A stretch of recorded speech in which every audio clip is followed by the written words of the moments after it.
I've seen a lot of horrific stuff during my 34 years in this job, but I've never seen anything on the scale we're dealing with right now.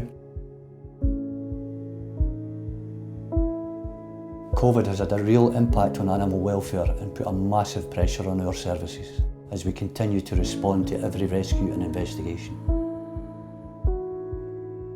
Our centres are at near capacity.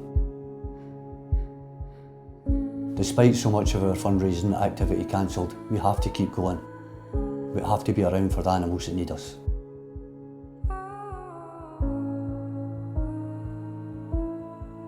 COVID has hit us hard and animals are suffering in ways you can't imagine. We need your help now. Please call the number on screen now or visit our website. Please don't let animals suffer.